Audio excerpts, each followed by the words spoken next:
Hi friends, welcome back to our channel. അപ്പോൾ ഞാനിന്ന് വന്നിരിക്കുന്നത് ഒരു സ്വീറ്റ് ഐറ്റവുമായിട്ടാണ്. ക്യാരറ്റ് വെച്ച് നമുക്ക് എങ്ങനെ ഒരു ക്യാരറ്റ് സ്വീറ്റ് പേട തയ്യാറാക്കുന്നത് നോക്കാം. ഇത് വളരെ സിമ്പിളാണ്, അതുപോലെ വളരെ ടേസ്റ്റിയുമാണ്. അപ്പോൾ ഈ ഒരു ക്യാരറ്റ് ഡിലൈറ്റ് എങ്ങനെ തയ്യാറാക്കുന്നത് നമുക്ക് നോക്കാം.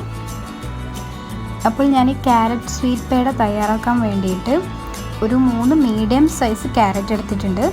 ഇതൊരു 300 ഗ്രാമൊക്കെ ഉണ്ടാവും. പിന്നെ അതുപോലെ നമുക്കിതിലേക്ക് ആവശ്യമായിട്ടുള്ളത് പനീറാണ്. ഇതിന് ഇന്ത്യൻ കോട്ടേജ് ചീസ് എന്ന് പറയും. ഇനി നമുക്ക് ഈ ക്യാരറ്റൊക്കെ ഒന്ന് ഗ്രേറ്റ് ചെയ്തെടുക്കണം. അപ്പോൾ ഞാനിതിവിടെ ഗ്രേറ്റ് ചെയ്തെടുത്തിട്ടുണ്ട്. ഇനി ഈ ഗ്രേറ്റ് ചെയ്ത് വെച്ചിരിക്കുന്ന ക്യാരറ്റ് നമുക്കൊന്ന് മിക്സിയിലിട്ട് ഒന്ന് അരച്ചെടുക്കാം. അപ്പോൾ നമ്മൾ പാൽ ഉപയോഗിച്ചിട്ടാണ് അരച്ചെടുക്കുന്നത്, ഒട്ടും വെള്ളം ചേർക്കരുത്. അപ്പോൾ ഞാനിവിടെ ഒരു 1/2 കപ്പ് പാലാണ് ചേർത്ത് കൊടുത്തിട്ടുള്ളത്. ഇനി നമുക്ക് ഈ ക്യാരറ്റിൻ്റെ മിക്സ് ചൂടായ പാനിൽ ഒഴിച്ച് ഒന്ന് മിക്സ് ചെയ്തെടുക്കാം.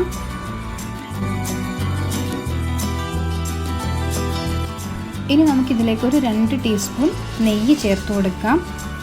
ഞാനിവിടെ പ്യുർ ബട്ടർ ഗീ ആണ് യൂസ് ചെയ്തിരിക്കുന്നത്. ഇനി നമുക്കിതൊന്നും കൂടി മിക്സ് ചെയ്തെടുക്കാം. അപ്പോൾ ഞാനിതിവിടെ ലോ ഫ്ലെയിമിൽ വെച്ചിട്ടാണ് ചെയ്യുന്നത്. ലോ ഫ്ലെയിമിൽ വെച്ചിട്ട് വേണം ചെയ്യാൻ, അല്ലെങ്കിൽ ഇത് പെട്ടെന്ന് പറ്റി പിടിക്കും. ഇനി ഇതിലേക്ക് ഞാനൊരു 1 കപ്പ് മിൽക്ക് പൗഡർ കൂടി ചേർത്ത് കൊടുക്കുന്നുണ്ട്. അതിനുശേഷം ഒന്നുകൂടി ഒന്ന് മിക്സ് ചെയ്ത് കൊടുക്കാം. അപ്പോൾ നമുക്കിത് കുറച്ച് നേരം ഒന്ന് മിക്സ് ചെയ്യേണ്ട ആ ഒരു ടൈം മാത്രമേ വരുന്നുള്ളൂ. അപ്പോൾ മിൽക്ക് പൗഡറൊക്കെ നന്നായിട്ടൊന്ന് ഇതിൽ മെൽറ്റ് ആയിട്ടുണ്ട്. ഇനി ഈ ഒരു മിക്സിലേക്ക് ഞാനൊരു 1/4 കപ്പ് കണ്ടൻസ്ഡ് മിൽക്ക് കൂടി ചേർത്ത് കൊടുക്കുന്നുണ്ട്.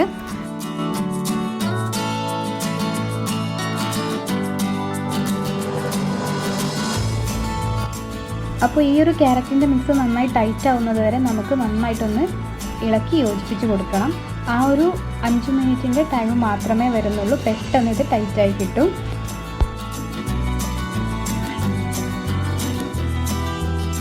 അപ്പം നമ്മുടെ ക്യാരറ്റ് മിക്സ് ഇവിടെ ടൈറ്റായി വരുന്നുണ്ട്. ഇനി ഞാൻ ഇതിലേക്ക് ഒരു 1/3 കപ്പ് ഷുഗർ കൂടി ആഡ് ചെയ്ത് കൊടുക്കുന്നുണ്ട്. ഇനി ഇതിലേക്ക് ഞാൻ ഏലക്ക കൂടി ചേർത്ത് കൊടുക്കുന്നുണ്ട്. അപ്പോൾ നമ്മൾ കൈ എടുക്കാതെ വേണം ഇത് ഇളക്കിക്കൊണ്ടിരിക്കാൻ, അല്ലെങ്കിൽ ഇത് പെട്ടെന്ന് അടിയിൽ പിടിക്കും.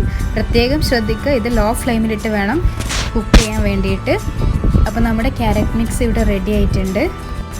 ഇനി നമുക്ക് ഈ മിക്സ് തണുത്തതിന് ശേഷം ഇതുപോലെ ഒരു ക്ലിംഗ് ഫിലിമിലോ അല്ലെങ്കിൽ ഒരു പ്ലാസ്റ്റിക് ഷീറ്റിലോ വെച്ച് ഒരു സ്ക്വയർ ഷേപ്പിലൊന്ന് നമുക്ക് പരത്തിയെടുക്കാം. അതിനുശേഷം ഒരു 2-3 മണിക്കൂർ ഫ്രിഡ്ജിൽ സെറ്റ് ആവാൻ വെക്കണം. അപ്പോൾ ഞാനിതിവിടെ പരത്തിയെടുത്തിട്ടുണ്ട്. ഇനി നമുക്കിതൊന്ന് ഫ്രിഡ്ജിൽ സെറ്റ് ആവാൻ വെക്കാം. ഇനി നമുക്കിതിൻ്റെ ഫില്ലിങ് തയ്യാറാക്കിയെടുക്കാം. അതിന് വേണ്ടിയിട്ട് ഞാനിവിടെ 1 കപ്പ് പനീർ എടുത്തിട്ടുണ്ട്. ഇനി ഇത് കൈ ഉപയോഗിച്ച് നന്നായിട്ടൊന്ന് പൊടിച്ചെടുക്കാം.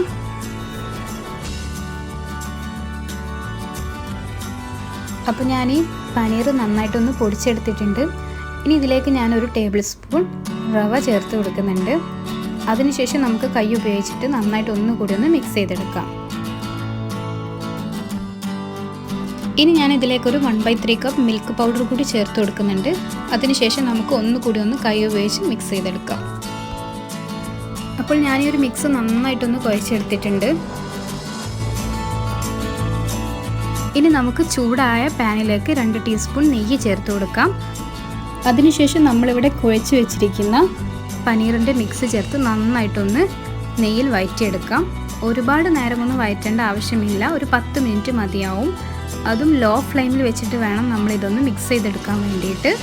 ഇനി ഇതിലേക്ക് ഞാനൊരു 1/4 കപ്പ് കണ്ടൻസ്ഡ് മിൽക്ക് കൂടി ചേർത്ത് കൊടുക്കുന്നുണ്ട്. അതിനുശേഷം ഒന്നുകൂടി ഒന്ന് മിക്സ് ചെയ്ത് കൊടുക്കാം.